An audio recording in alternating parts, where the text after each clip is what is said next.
Welcome to Fantasy Baseball Today in 5. I'm Chris Towers here with Scott White. It is Friday, July 1st. Welcome to July. And we're going to be talking about Week 14, previewing two-start pitchers, best hitter matchups, worst hitter matchups, some sleepers at both positions. And let's start with some fringy two-start pitcher options to see whether you'd go with them in any league, just head-to-head points, or you're just going to avoid them based on how they've played of late. Let's start with Taijuan Walker for the Mets at Cincinnati versus Miami. He's been really good of late. So starting in Really all good. formats. Yeah, with those two matchups, I don't have him quite in the must-start tier of my two-star pitcher rankings, but he's at the top of the very next tier, which means you're probably going to use him. Yeah, worth remembering, Miami's actually been decent against right-handed pitchers, but no Jazz Chisholm. He's on the IL with a back injury, so that should make their lineup much worse, and it's not a particularly good lineup to begin with. Cal Quantrill versus at Detroit, at Kansas City. Great matchups. RP eligible, must start. Again, I'm not going to go as far as must start, but he's been a quality start machine just like he was down the stretch last year. I'm not sure how he's doing it, but with those two matchups, I think I'd be hard pressed to sit him.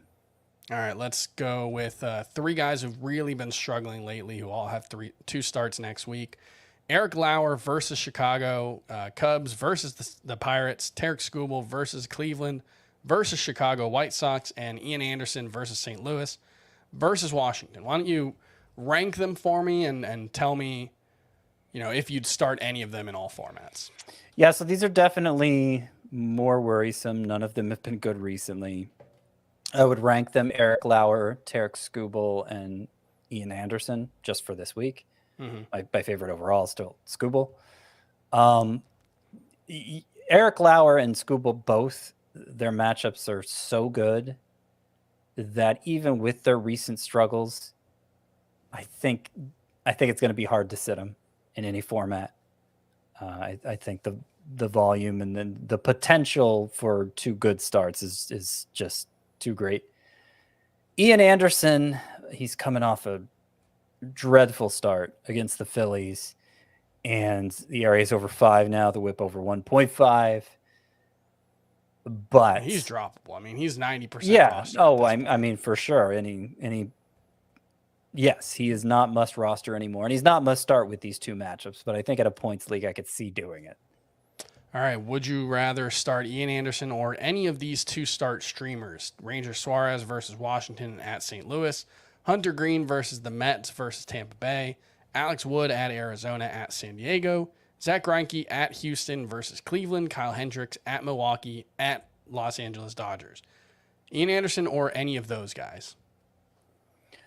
So I prefer both Ranger Suarez and Hunter Green to Ian Anderson. I think Ranger Suarez still has a pretty high floor from start to start. The ceiling hasn't been close to what it was last year. But one of the two matchups, the one against Nationals, is especially good.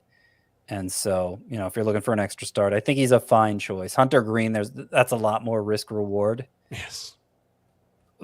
But particularly in a points league where you don't have to safeguard the ERA and WHIP, I could see doing it. So I'd take them both over Anderson. But again, Anderson isn't a definite no. He is a definite no in roto leagues probably, but not in points.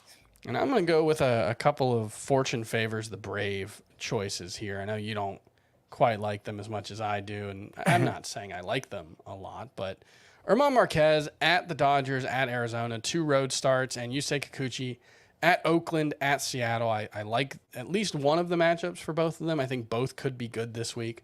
I'm not saying I love the idea of starting both of them, but Yusei Kikuchi and German Marquez are worth considering at the very least. Don't blame me if and when it goes wrong. Let's talk about the best and worst hitter matchups for Week 14.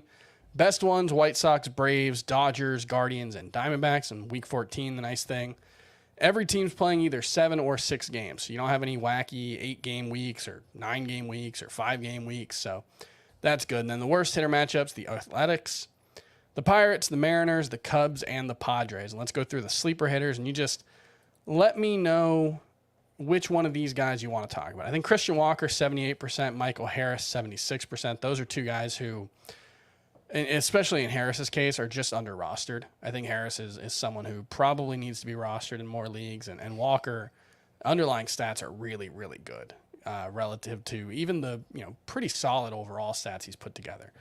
Some other sleeper hitters: Rowdy Tellez, Ahmed Rosario, Nate Lowe, Adam Duvall, Alec Thomas, Gavin Lux, Andrew McCutchen, and Josh H. Smith from the Texas Rangers. Who would you like to highlight there?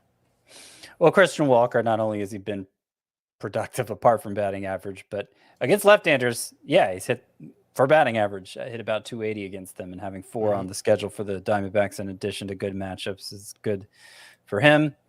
The Braves have the second best matchups this week, so Harris and Duvall are both on here. Duvall has had a strong month of June, certainly by his standards. 10 home runs. Yeah, a big month there. And Andrew McCutchen, surprisingly good month for the Brewers as well. And even though they're not among the teams with the 5 best matchups, there are a lot more than 5 teams with good matchups this week, and the Brewers are one of them. All right, that's going to do it for Fantasy Baseball Today. For more, make sure you subscribe to the Fantasy Baseball Today in 5 podcast and to the full Fantasy Baseball Today podcast on Spotify, Apple, anywhere you get your podcasts. We'll see you next week. Bye.